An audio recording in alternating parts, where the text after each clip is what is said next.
फातिमा की रानी माँ, प्रभु यीशु की माँ, आसरा तू ही है माँ।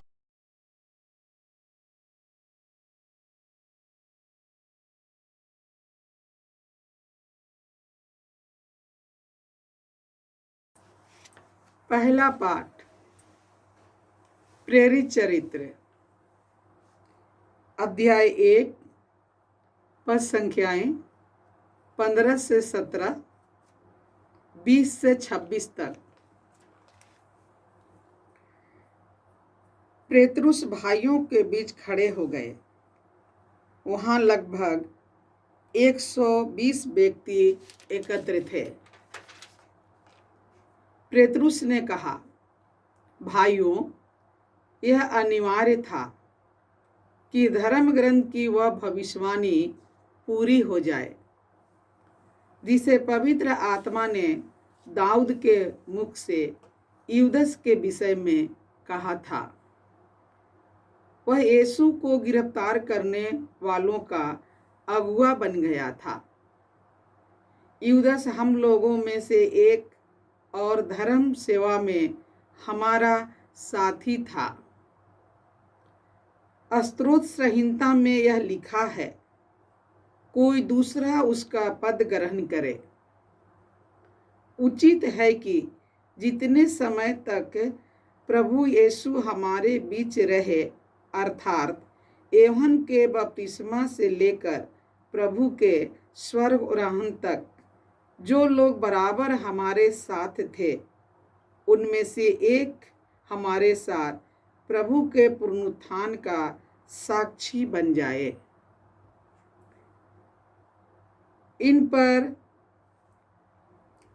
इस पर उन्होंने 2 व्यक्तियों को प्रस्तुत किया, यूसुफ को, जो बरसब्बा कहलाता था और जिसका दूसरा नाम यूस्तुस था, और मत्थियस को। तब उन्होंने इस प्रकार प्रार्थना की, हे प्रभु, तू सबका हृदय जानता है। यह प्रकट कर कि इन दोनों में से तूने किसको चुना है, ताकि वह धर्म सेवा तथा प्रेरिताई में वह पद ग्रहण करे जिससे पतित होकर यूदस अपने स्थान में चला गया। उन्होंने चिट्ठी डाली। चिट्ठी मत्थियस के नाम निकली और उसकी गिनती 11 प्रेरितों के साथ होने लगी। प्रभु की वाणी। ईश्वर को धन्यवाद। भजन अनुवाक्य। प्रभु उन्हें अपनी प्रजा के शासकों के साथ बैठाता है। प्रभु उन्हें अपनी प्रजा के शासकों के साथ बैठाता है। हालेलुया। प्रभु के सेवकों, स्तुति करो, प्रभु के नाम की स्तुति करो। धन्य है प्रभु का नाम अभी और अनंत काल तक। अनुवाक्य। प्रभु ने उन्हें अपनी प्रजा के शासकों के साथ बैठाता है।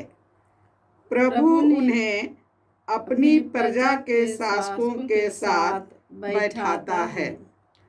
सूर्योदय से लेकर सूर्यास्त तक प्रभु के नाम की स्तुति हो। प्रभु सभी राष्ट्रों का शासक है। उसकी महिमा आकाश से भी ऊंची है। अनुवाक्य। प्रभु उन्हें अपनी प्रजा के शासकों के साथ बैठाता है। प्रभु उन्हें अपनी प्रजा के शासकों के साथ बैठाता है। हमारे प्रभु ईश्वर के सदृश कौन? वह उच्च सिंहासन पर विराजमान होकर स्वर्ग और पृथ्वी दोनों पर दृष्टि रखता है। अनुवाक्य। प्रभु उन्हें अपनी प्रजा के शासकों के साथ बैठाता है। प्रभु उन्हें अपनी प्रजा के शासकों के साथ बैठाता है। वह धूल में से दीनों को तथा कूड़े पर से दरिद्र को ऊपर उठाता है। वह उन्हें शासकों के साथ बैठाता है, अपनी प्रजा के शासकों के साथ ही। अनुवाद किया। प्रभु उन्हें अपनी प्रजा के शासकों के साथ बैठाता है। प्रभु उन्हें अपनी प्रजा के शासकों के साथ बैठाता है। जय घोष। alleluia, alleluia। प्रभु कहते हैं, मैंने तुम्हें चुना है जिससे तुम जाकर फल उत्पन्न करो और तुम्हारा फल बना रहे। alleluia। प्रभु आप लोगों के साथ हो और आपकी आत्मा के साथ। संत योहन के अनुसार प्रभु यीशु ख्रिस्त का पवित्र सुसमाचार। हे प्रभु तेरी महिमा हो। अध्याय 15 पद संख्याएं 9 से 17।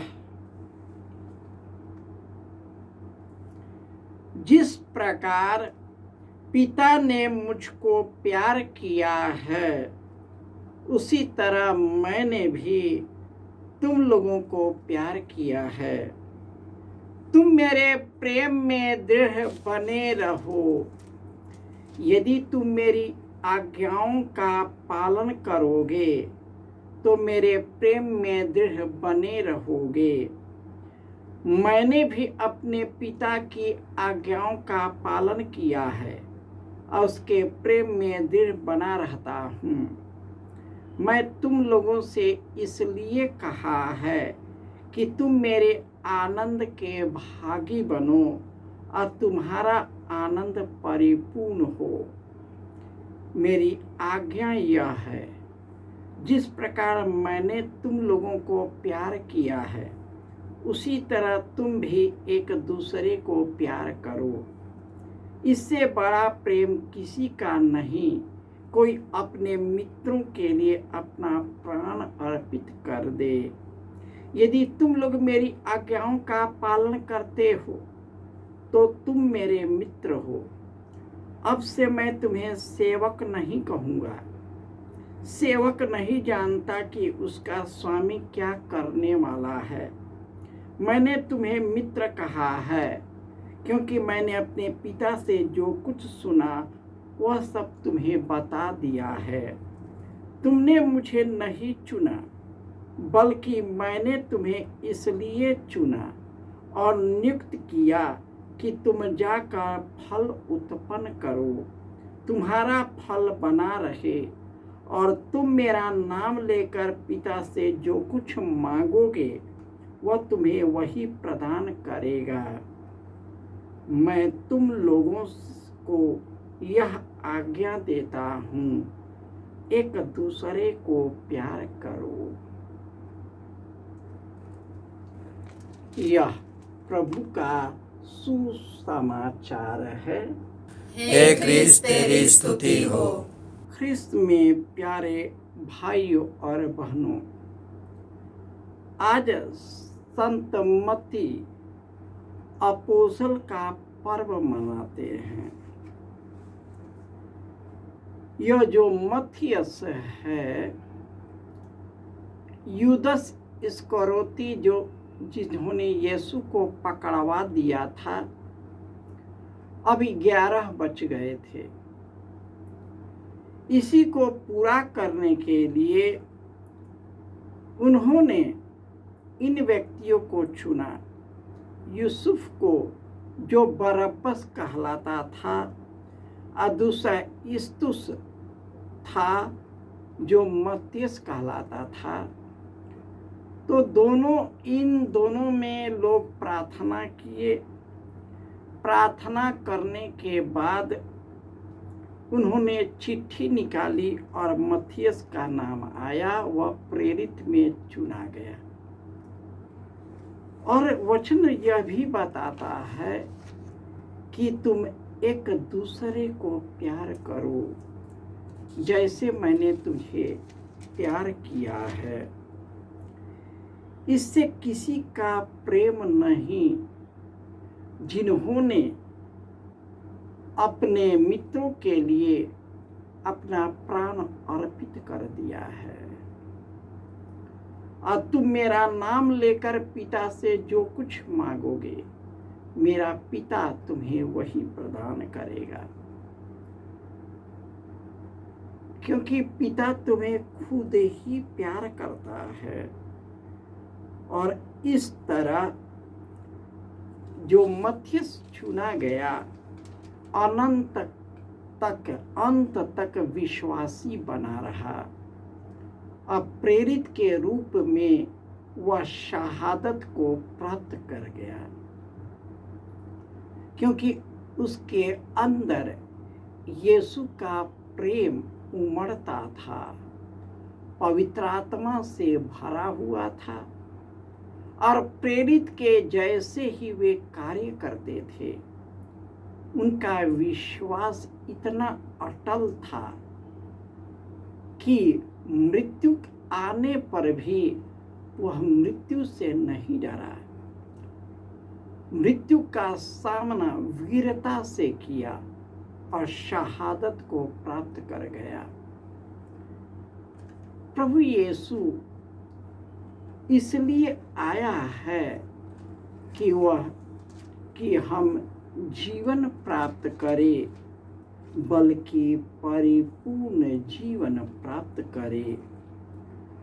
यीशु इसलिए न आया ताकि वह संसार को दोषी ठहराए, परंतु उसके द्वारा अनंत जीवन प्राप्त कर सके।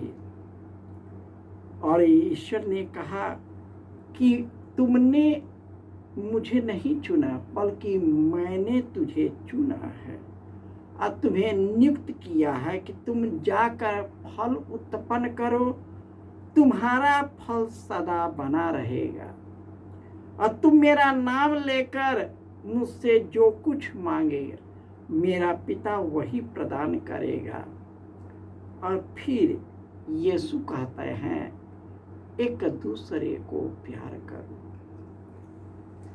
एक दूसरे को प्यार करने का मतलब होता है अपने से ऊपर उठना और लोगों के लिए जीना। जिस तरह अपने शरीर का ख्याल करते हैं, अपनी देखरेख करते हैं, उसी प्रकार दूसरों का ख्याल करना, दूसरों का देखना और उनको ईश्वर के मार्ग की ओर उन्मुख करना, ताकि वो भी हमारे जैसे जीवन प्राप्त करे, बल्कि परिपूर्ण जीवन प्राप्त करे। हमें डरने की जरूरत नहीं है, क्योंकि प्रभु यीशु ज्योति बनकर इस संसार में आए हैं। जो उनके ज्योति में निवास करता है, वह कभी पाप और बुराई के अंधकार में भटकता नहीं है। इसलिए हमें हमारे अंदर यीशु की ज्योति हमेशा चमकता रहे, ताकि लोग हमारे भले कार्य को देखकर यह जान जाए कि हम सभी ईश्वर के यीशु के शिष्य हैं, यीशु के प्रेरित है। जिस प्रकार ईश्वर ने मती को चुना है, उसी प्रकार ईश्वर ने हम लोगों को भी चुना है, ताकि हम बहुत फल उत्पन्न करें और हम सबों का फल हम सबों पर हमेशा के लिए बना रहे। जय यीशु।